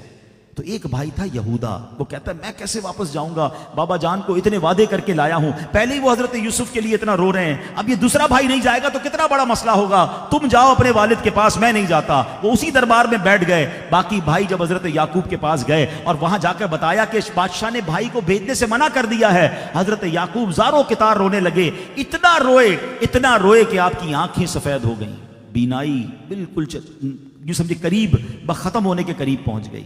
اب کیا ہوا، وہ بھائی واپس آئے اور کہتے ہیں بادشاہ سلامت، گھر میں بہت برا حال ہے۔ والد صاحب نے رو رو کر ہمارے بھائی کے غم میں آنکھیں، ان کی آلموسٹ بینائی چلی گئی ہے، اور اب تو ہمارے پاس پیسے بھی نہیں ہیں، کھوٹے سکے لائے ہیں، یہی لے لیں، خیرات میں کچھ اناج بھی دے دیں، ہمارے بھائی کو بھی واپس بھیج دیں۔ حضرت یوسف نے دیکھا کہ جب بھائیوں کا یہ حال ہو گیا ہے، پھر آپ نے ریویل کیا کہ میں ہی تمہارا بھائی یوسف ہوں اور یہ ساری بادشاہت میرے ہی پاس ہے۔ اللہ اکبر۔ جب بھائیوں کو پتا چلا کہ ہمارے بھائی اس مرتبے پر پہنچ چکے ہیں تو انہوں نے معافیاں مانگنا شروع کی۔ اللہ اکبر۔ حضرت یوسف نے کہا کہ میں آج تم سے کوئی بدلہ نہیں لوں گا، جاؤ میرا یہ قمیص میرے والد کے پاس لے جاؤ اور پہلے ان کی آنکھوں پر رکھ دینا، تو ان کی آنکھوں کی بینائی اللہ کے کرم سے واپس آ جائے گی، اور پھر میرے والدہ اور والد سب کو لے کر آؤ۔ اب میرے پیارے اسلامی بھائیوں، پھر میں تھوڑا سا واقعہ بریک کرتا ہوں اور آپ سے پوچھتا ہوں، جناب یہ کتنی بڑی دلیل ہے تبرکات کے لیے، مبارک ہو جن کے گھروں میں خلاف کعبہ اور جناب بہت سارے بزرگان دین کے تبرکات ہوتے ہیں۔ کچھ لوگ اس میں بھی کنفیوز ہوتے ہیں۔ مجھے ایک بات بتائیے، حضرت یوسف بھی اللہ کے نبی ہیں، حضرت یعقوب بھی اللہ کے نبی ہیں، ایک نبی دوسرے نبی کے لیے اپنے کرتا بھیج رہے ہیں اور قرآن یہ واقعہ بیان کر رہا ہے۔ بڑا ایزی سولوشن تھا، حضرت یوسف دعا کر دیتے، اے اللہ میرے والد کی آنکھیں واپس بھیج دے، مگر کرتا بھیجا گیا، اور سبحان اللہ قرآن تفصیل سے بیان کرتا ہے، فَلَمَّا أَن جَاءَ الْبَشِيرُ أَلْقَاهُ عَلَى وَجْهِهِ فرتد بصیرا قال الم اقل لکم انی اعلم من اللہ ما لا تعلمون۔ 13 نمبر پارہ ہے، سورہ یوسف ہے، آیت نمبر 96 ہے۔ اللہ قرآن میں فرماتا ہے پھر جب خوشی سنانے والا آیا۔ اچھا مزے کی بات یہ ہے، جب حضرت یوسف نے اپنا کرتا دیا نا تو یہودا کہتا ہے میں ہی وہ بدنصیب ہوں جو حضرت یوسف کا بچپن میں کرتا لے کر گیا تھا کہ بابا جان بھائی کو بھیڑیا کھا گیا ہے، اب میں یہ خوشخبری والا کرتا بھی میں ہی لے کر جاؤں گا۔ وہ دوڑتا ہوا اپنے بھائی کے پاس گیا۔ قرآن کہتا ہے پھر جب خوشی سنانے والا آیا، اس نے وہ کرتا یعقوب کے منہ پر ڈالا، اسی وقت اس کی آنکھیں پھر آئیں، یعنی دیکھنے لگی۔ کہا میں نہ کہتا تھا مجھے اللہ کی وہ شانیں معلوم ہیں جو تم نہیں جانتے۔ اللہ اکبر۔ یہاں تک جو تبرک ہے اس کی قرآنی دلیل موجود ہے کہ سبحان اللہ، جو چیزیں اللہ والوں کی نسبت والی ہوتی ہیں، ان کا پیران ہوتا ہے، ان سے نسبت والی چیزیں ہوتی ہیں، اس میں خوب برکتیں ہوتی ہیں، تو اس میں کوئی کنفیوز نہیں ہونا چاہیے۔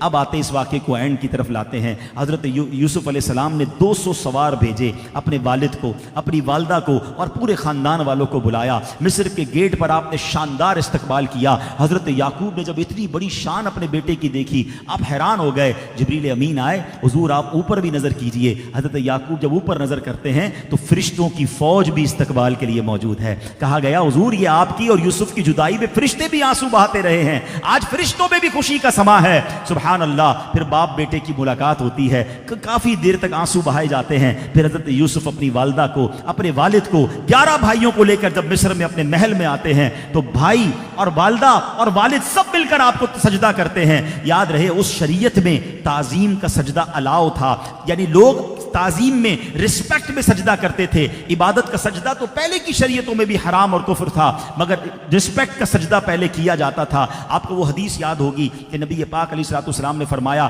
کہ اگر میں کسی کو اجازت دیتا کہ کسی کو سجدہ کرے تو میں بیوی کو کہتا کہ وہ شوہر کو سجدہ کرے، مگر ہماری شریعت میں سجدہ الاؤ نہیں ہے، اس شریعت میں الاؤ تھا۔ تو تب بھائیوں نے، والد اور والدہ نے سجدہ کیا۔ سبحان اللہ۔ میں نے بیان کے شروع میں قرآن کی ایک آیت پڑھی تھی کہ حضرت یوسف نے خواب دیکھا تھا، یہ اس خواب کی تعبیر تھی۔ انہوں نے کیا خواب دیکھا تھا انی رأیت احد عشر کوکبا والشمس والقمر رأیتہم لی ساجدین، کیا خواب میں دیکھا تھا کہ اے میرے والد میں نے 11 ستاروں اور سورج اور چاند کو دیکھا، میں نے انہیں اپنے لیے سجدہ کرتے ہوئے دیکھا۔ تو سبحان اللہ، یہ خواب کی تعبیر پوری ہوئی اور اس خاندان کو رب نے ملا دیا۔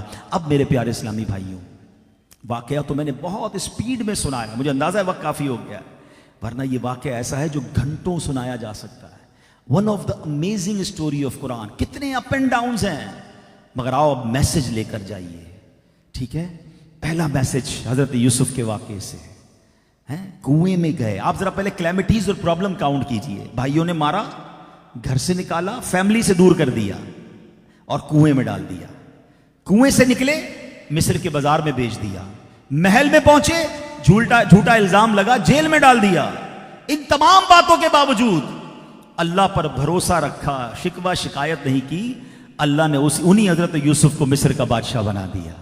تو جو رب کنویں سے نکال کر حضرت یوسف کو مصر کا بادشاہ بنا سکتا ہے، وہ ہمیں بھی غموں کے کنویں سے نکال کر خوشیوں کے اجالے میں داخل کر سکتا ہے۔ اللہ پر بھروسہ رکھنا ہے۔ لوگ مایوسی کی باتیں کرتے ہیں، کمپلین کرنا شروع کر دیتے ہیں، شکوے کرنا شروع کر دیتے ہیں، بعض اوقات سوسائیڈ کے خیالات آتے ہیں، ڈپریشن میں چلے جاتے ہیں۔ ارے ایک بات یاد رکھیے، اگر ہمارے سامنے کوئی پرابلم ہے، ہمارے سامنے کوئی ڈیفیکلٹی ہے اور کوئی بڑا مسئلہ ہو گیا ہے، وہ ہمارے لیے بڑا ہے، اللہ کے لیے بڑا نہیں ہے۔ ان اللہ علی کل شیء قدیر۔ ارے آپ قرآن پڑھے تو صحیح، اسی قرآن میں حضرت ابراہیم کا واقعہ موجود ہے، جب اتنی بڑی آگ لگائی گئی کہ وہ نو فلائنگ زون بن گیا تھا، کوئی پرندہ اوپر سے نہیں گزر سکتا تھا، مگر یقین تھا، توکل تھا، بھروسہ تھا۔ حضرت ابراہیم آگ میں جاتے ہیں، اللہ اسی آگ کو ان کے لیے باغ بنا دیتا ہے۔ جو رب ابراہیم علیہ السلام کے لیے آگ کو باغ بنا سکتا ہے، وہ میری بھی غموں کی آگ کو باغ بنا سکتا ہے۔ بھروسہ تو رکھو نا۔ ریکوائرڈ کیا ہے؟ شاعر مشرق کہتے ہیں نا، اگر آج بھی ہو ابراہیم سا ایمان پیدا، there is only one condition، اگر آج بھی ہو ابراہیم سا ایمان پیدا، آگ کر سکتی ہے انداز گلستان پیدا۔ آج بھی آگ باغ بنے گی، مگر وہ ایمان اللہ پر، وہ بھروسہ ریکوائرڈ ہے۔ اسی قرآن میں پڑھے نا، دریا کا کام تو غرق کرنا ہے، مگر جب حضرت موسیٰ اپنے ساتھیوں کے ساتھ دریائے نیل کی طرف اللہ کا نام لے کے جاتے ہیں، ارے وہی دریائے نیل راستے نکال دیتا ہے۔ اور سبحان اللہ، جب حضرت موسیٰ نکل جاتے ہیں تو فرعون اور ان کے ساتھیوں کو وہی دریا غرق کر دیتا ہے۔ پتا کیا چلا؟ اگر آپ کو لگتا ہے آگے راستہ کوئی نہیں ہے، نجات کا راستہ نہیں، میری پرابلم سے نکلنے کا راستہ کوئی نہیں ہے، میں اس رب پر ایمان لایا ہوں جو دریاؤں میں راستے نکالتا ہے، وہ میرے لیے راستے نکالے گا۔ بس قرآن پڑھنے کی دیر ہے، سمجھنے کی دیر ہے، اور اللہ پر بھروسہ کرنا ضروری ہے۔ جتنا بڑا پرابلم کیوں نہ ہو، اللہ کو یاد کرتے رہیں، اپنے رب کو پکارتے رہیں، اس کی بارگاہ میں شکوہ نہ کریں، اس کی قدرت کے نظاروں کا انتظار کریں۔ قرآن میں خود رب نے یاد فرمایا ہے، قرآن میں خود رب نے ارشاد فرمایا ہے، وَمَن يَتَّقِ اللَّهَ يَجْعَل لَّهُ مَخْرَجًا وَيَرْزُقْهُ مِنْ حَيْثُ لَا يَحْتَسِبُ وَمَن يَتَوَكَّلْ عَلَى اللَّهِ فَهُوَ حَسْبُهُ۔ سبحان اللہ، یہ آیت یاد کر لیں جتنے پریشان لوگ ہیں۔ اللہ فرماتا ہے جو اللہ سے ڈرے، اللہ اس کے لیے نجات کا راستہ نکالے گا۔ اونلی ون کنڈیشن، وَمَن يَتَّقِ اللَّهَ، اللہ سے ڈرے، اللہ کو بس اللہ کی رسی کو تھام لے، اللہ کے راستے کو نہ چھوڑے، ایگزٹ ڈور ملے گا۔ کیا فرمایا؟ وَيَرْزُقُهُ مِنْ حَيْثُ لَا يَحْتَسِبُ، اللہ ادھر سے روزی دے گا جدھر گمان بھی نہیں ہوگا، امیجنیشن بھی نہیں ہوگی۔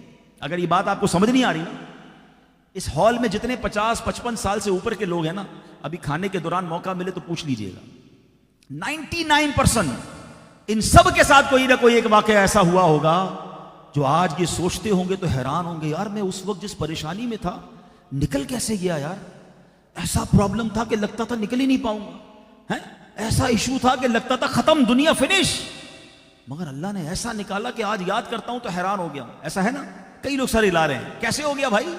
یہی تو قرآن میں وعدہ ہے، وَيَرْزُقُهُ مِنْ حَيْثُ لَا يَحْتَسِبُ، اللہ ادھر سے روزی دے گا جدھر تمہارا گمان بھی نہیں ہوگا۔ پھر کیا فرمایا؟ فَمَن يَتَوَكَّلْ عَلَى اللَّهِ فَهُوَ حَسْبُهُ، جو اللہ پر بھروسہ کرے، بس یہ پکڑ لو، بھروسہ اللہ پر ہے، اللہ اس کے لیے کافی۔ ہمارا پرابلم یہی ہے، ہمیں سب پر بھروسہ ہے، ہمیں رب پر بھروسہ نہیں، ہمیں پیسے پہ بھروسہ ہے، سورس پہ بھروسہ ہے، ہمیں کوئی بندہ کہتا ہے بڑے آدمی سے تعلق ہونے چاہیے، مصیبت میں کام آئے گا۔ اللہ کے بندے، اللہ سے دوستی کر لو نا، جو مسبب الاسباب ہے، جو کائنات بنانے والا ہے، اس سے بڑا سولوشن کرنے والا کون ہے؟ مگر ہم اس سے دوستی چھوڑ کر باقی دنیا کے اسباب ڈھونڈ رہے ہوتے ہیں۔ اللہ سے دوستی کریں، نمازوں کی پابندی کریں، اس کے لیے اس کی بارگاہ میں دعائیں کریں۔ اس حضرت یوسف کے اس واقعے سے سیکھنے کو مل رہا ہے کہ کنویں سے نکال کر میرا رب چاہے تو بادشاہ بنا سکتا ہے. آپ جدھر بھی پھنسے ہوئے ہیں میرے رب کے لیے کوئی مشکل نہیں. ایک میرا کیلکولیٹر ہے جو بتاتا ہے کہ میرا کاروبار ڈاؤن ہے, میرا قرضہ بڑا ہے, میں نکل نہیں سکتا, کہ میرا کیلکولیٹر ہے. اور ایک رحمت الہی کا کیلکولیٹر ہے. ہر چیز میری عقل سے فیصلہ نہیں ہوگی, مجھے اللہ پر بھروسہ کرنا ہوگا. پہلا میسج. دوسرا میسج اس واقعے سے کیا مل رہا ہے؟ زیادتی کی انتہا نہیں تھی بھائیوں کی طرف سے. اس سے زیادہ کیا ہو سکتا ہے؟ 7 سال کے بھائی کو مار کر کنویں میں ڈال دیا, بیچ دیا, چھوڑا کچھ نہیں. جب کنٹرول ملا, جب آپ کانکر کر چکے ہیں, اب آپ کنگ ہیں, آپ کے صرف اشارے کی دیر تھی, ان بھائیوں کا بیڑا غرق کیا جا سکتا تھا. مگر کتنا بڑا دل ہے کہ آپ نے سارے بھائیوں کو معاف فرما دیا, سب کو اپنے ساتھ ملا لیا, سب کو وہ ساری لگژریز عطا فرمائی. ہم کیا کر رہے ہیں آج کل؟ ہم تو چھوٹی چھوٹی باتیں دل میں رکھ کے بیٹھے. ریونج, بدلہ. ہم بھائی کے گھر نہیں جاتے, ہم چاچا کے گھر نہیں جاتے, ہم ان کو شادی میں نہیں بلائیں گے, فلاں دن انہوں نے یہ کیا تھا, فلاں دن یہ کیا تھا. اتنی چھوٹی چھوٹی باتوں پر ہم نے ختم کر دیے رشتے. نہ کریں ایسا. ایک طرف تو ہمیں نعت کے وہ سارے شعر یاد ہیں. سلام اس پر کہ جس نے گالیاں سن کر دعائیں دی, سلام اس پر کہ جس نے خون کے پیاسوں کو کبائیں دی. کبھی ہم نے کسی کو گالی سن کر دعائیں دی؟ ہمیں گالی کو دے تو صحیح, پھر ہم بتائیں گے مجھے کتنی گالیاں یاد ہیں. اللہ معاف کرے, کبھی کبھی بندہ حیران ہو جاتا ہے کہ یار یہ ٹوپی والا, داڑھی والا, اتنی گالیاں کدھر سے آئیں اس کے پاس؟ غصہ آیا تو پتہ چل گیا اندر کا باہر آیا نہیں. اور یہ عجیب جملہ مشہور ہے مارکیٹ کے اندر کہ جناب ہم شریف کے ساتھ شریف ہیں اور بدماش کے ساتھ بدماش ہیں. مجھے تو آج تک یہ سمجھ نہیں آیا کہ وہ کون سا بٹن لگا ہوا ہے آپ کے اندر کہ آپ بدماش کے سامنے بدماش بن جاتے ہیں. او بھائی, شریف آدمی شریف کے ساتھ بھی شریف ہوتا ہے, بدماش کے ساتھ بھی شریف ہوتا ہے. یہی تو نبی پاک کا انداز تھا, اور یہی اسلام چاہتا ہے مجھ سے اور آپ سے کہ معاف کریں, درگزر کریں, چھوٹی چھوٹی باتوں کو. لائف بہت تھوڑی ہے, محبتیں بانٹ کے جیے. ہم میلاد کے مہینے میں رہ کر بھی ہماری جناب دشمنیاں چل رہی ہیں, بدلے کی آگ میں جل رہے ہیں. بس یار کسی طریقے سے موقع مل جائے, بس میں کبھی اس کی ڈیل کینسل کرا کے رہوں گا, اس نے جناب میری ایک ڈیل اٹھا لی تھی, اس نے جناب میرا بارے میں یہ بات کیسے کر دی, میں بھی اس کو ٹھیک کر دوں گا. کچھ لوگ تو انتظار کر کے بیٹھے کہ بس چانس ملے میں اس کو ذلیل کر دوں گا. نہ کرو یار. آپ کے دل میں جب تک یہ آگ ہے آپ کو خود بھی سکون نہیں مل رہا ہوگا. معاف کر دو. ایک حدیث پاک سناتا ہوں, بیان اب اینڈ کرنے لگا ہوں. حدیث پاک کا مضمون ہے کہ جو معاف نہیں کرتا اس کو معاف نہیں کیا جائے گا, اور جو رحم نہیں کرتا اس پر رحم نہیں کیا جائے گا. ہم بندوں کو معاف نہ کریں. اچھا, ہم شب قدر میں بڑی راتوں میں کیا دعا کرتے ہیں؟ اللہم انک عفو کریم تحب العفو فاعف عنی. کتنی پیاری دعا ہے. اللہ تو معاف کرنے والا ہے, معافی کو پسند کرتا ہے, اللہ مجھے بھی معاف کر دے, میری ساری خطائیں معاف کر دے. کیسے کہتے ہیں؟ یا اللہ صغیرہ بھی معاف کر دے, کبیرہ بھی معاف کر دے. ماشاءاللہ, بہت اچھی بات. آپ اللہ سے اپنے سارے گناہ معاف کروا رہے ہیں, آپ نے بندوں کو معاف کیا ہے. یعنی میں کسی کو معاف نہ کروں, اللہ مجھے معاف کر دے. تو بھائی آپ اللہ سے یہ کہیں نا, مولا میں نے سب کو معاف کیا, میں بندہ ہو کر تیرے بندوں کو معاف کر رہا ہوں, تو خالق ہے مولا, تو بھی مجھے معاف فرما دے. یہ دعا کتنی پیاری بن جائے گی پھر. تو کاش آج اس اجتماع سے یہ پیغام لے کر جائیں. اگر کسی مسلمان کے لیے آپ کے دل میں گلنچ ہے, ناراضگی ہے, ہو سکتا ہے اس کی غلطی بھی ہو, کوئی بات نہیں, میں یہ نہیں کہتا بھائی غلطی ہے تو معاف کرنا ہے نا, غلطی نہیں تو وہ کیوں معاف, آپ کیوں معاف کریں گے؟ پھر تو آپ نے معافی مانگنی ہے. اگر اس سے کوئی مسٹیک ہو بھی گئی ہے, رشتہ دار ہے, دوست ہے, معاف کر دیں. یقین کریں, آپ معاف کریں, آپ کے انشاءاللہ بیڑے پار ہو جائیں گے, آپ کی مشکلیں آسان ہو جائیں گی. لائف چھوٹی ہے, دوستیاں بڑھائیے, ہاتھ پکڑیے, پیار سے رہیے, اور یہی اسلام سکھاتا ہے. اور یہ میں نے آج جو بیان کیا حضرت یوسف علیہ السلام کا واقعہ تھا کہ قرآن پاک سے بھی تو محبت بڑھے. اللہ کی رحمت سے میری اور آپ کی دعوت اسلامی کس طرح نور قرآن کو پوری دنیا میں پھیلا رہی ہے, کس طرح محبت اور پیار کا پیغام پہنچا رہی ہے, کس طرح مساجد اور مدارس بنا کر دنیا بھر میں جہاں غیر مسلم مسلمان کر رہی ہے, ایک ایسا پیغام ہے, ایک ایسا کاروان ہے جو سنتوں کی خوشبوئیں پوری دنیا میں پھیلا رہا ہے. آئیے دعوت اسلامی کے دست و بازو بن جائیے. اب آپ کو ایک بہت مختصر سی ایک ویڈیو پریزنٹیشن ہم دکھانے جا رہے ہیں, توجہ کے ساتھ وہ ویڈیو پریزنٹیشن ہم دیکھیں گے, اور اس کے بعد انشاءاللہ ہم دعا کی طرف چلیں گے. صلو علی الحبیب صلی اللہ تعالی علی محمد صلی اللہ علیہ وسلم.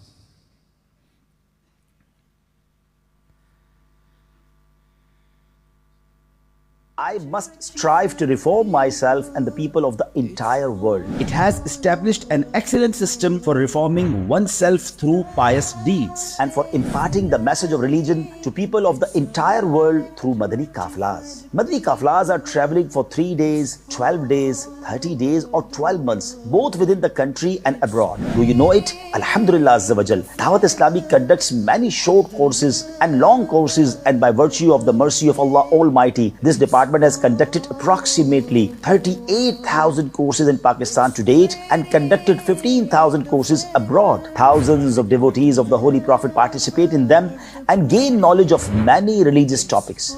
Let's talk about Jamiatul Madina. 124,000 students are studying at 1,500 branches within the country and abroad, and 31,211 students have graduated with Dars-e-Nizami. Subhanallah. Now let's talk about Madrasatul Madina. As for Madrasatul Madina for boys and girls, 12,699 branches have been established in the country and abroad, and 373,729 students are studying in them. Furthermore, Subhanallah, more than 500,000 students have memorized the Quran and completed Nazara of the Quran. As for Darul Madina Islamic School for boys and girls, more than 35,000 are studying at 153 branches. As for the Faizan Islamic School system, 43 branches have been established and more than 6,700 students are studying in them. Subhanallah. Faizan Online Academy is an excellent department of online education. It has 50 branches in the country and abroad, and it conducts courses in approximately 90 countries.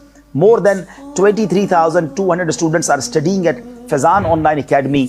Furthermore, Subhanallah, more than 47,000 devotees of the Holy Prophet Sallallahu Alaihi Wasallam have completed courses. As for Darul Ifta Ahl Sunnat, it has 17 branches in Pakistan. The public asks approximately 170,000 questions every year, and we give answers to the questions through various channels. Subhanallah. As for Khuddam al-Masajid wal Madarisul Madina department, which is Department of Dawat Islami, we are building approximately 600 masajids during the whole year. As for the IT department of Dawat Islami, approximately 100 professionals do a job in this department. It has created 41 websites and 33 applications as well. How excellent social media is. Dawat Islami has more than 50 million subscribers and followers on different social media platforms. Alhamdulillah, Dawat Islami is spreading Sunan through different social media platforms. It is spreading the message of religion, whether it is Facebook, YouTube, X, Instagram or any other platform. Dawat Islami is present on every social media platform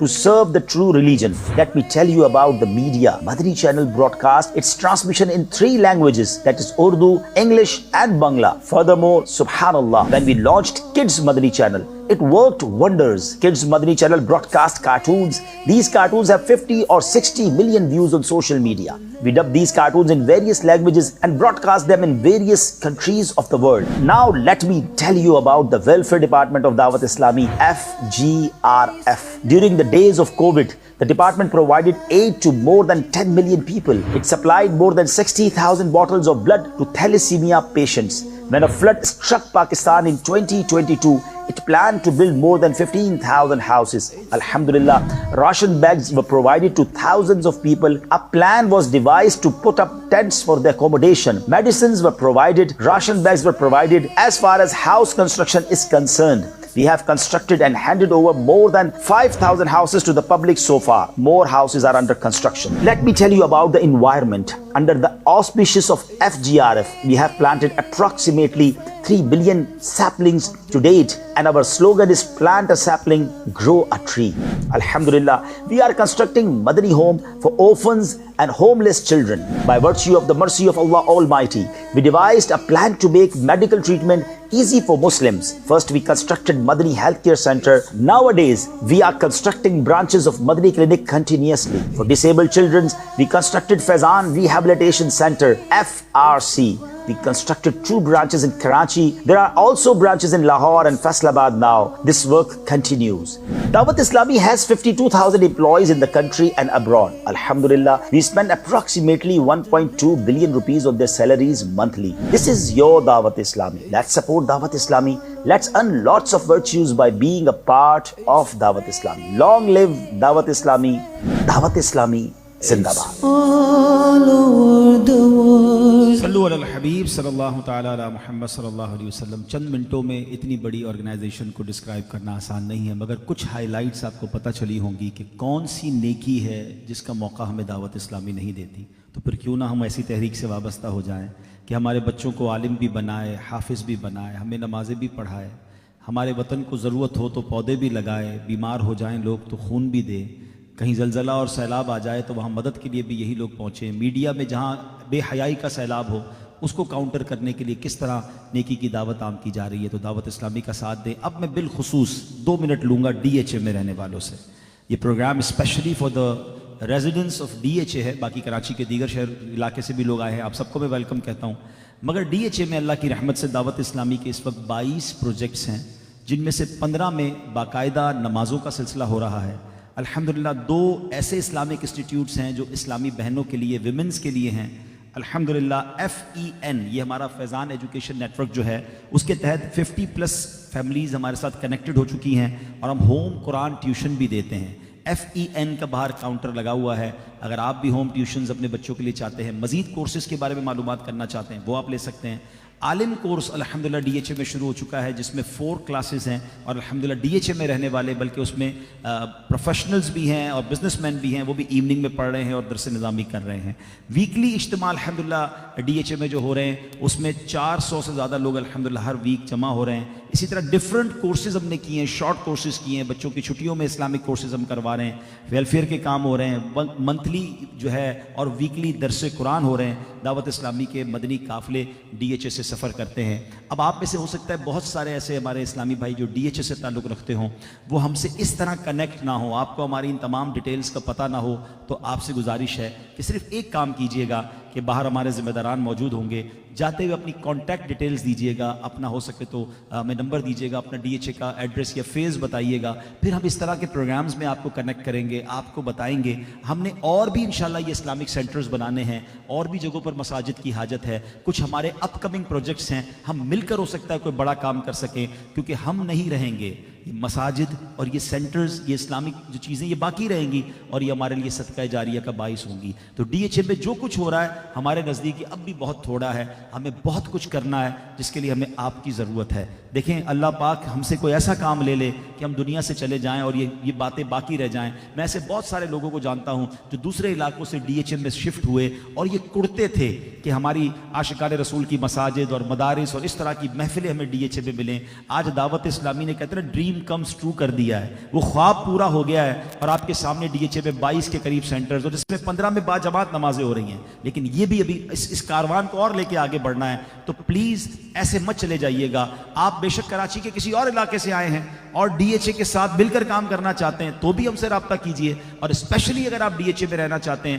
تو ہم آپ کو پھر آپ کے گھر والے اسلامی بہنوں کے لیے، چونکہ ہم ایونٹس کرتے ہیں ڈی ایچ اے کے اندر، یہ پروگرامز ہوتے ہیں، درس قرآن ہوتے ہیں، تو ہم انشاءاللہ آپ کو بتائیں گے تو آپ اپنی فیملیز کو وہاں بھیجیں گے. تو اسی طرح چراغ سے چراغ جلتا جائے گا، یہ چراغ جلیں گے تو روشنی ہوگی. ایک اور بہت خوبصورت شعبہ جو آپ نے پریزنٹیشن میں دیکھا، وہ آن لائن ہمارا ایک شعبہ ہے جس کو ہم فیضان آن لائن اکیڈمی کہتے ہیں. یہ دعوت اسلامی کی یونیکنیس ہے، بلکہ میں یہ کہوں کہ انوینشن ہے.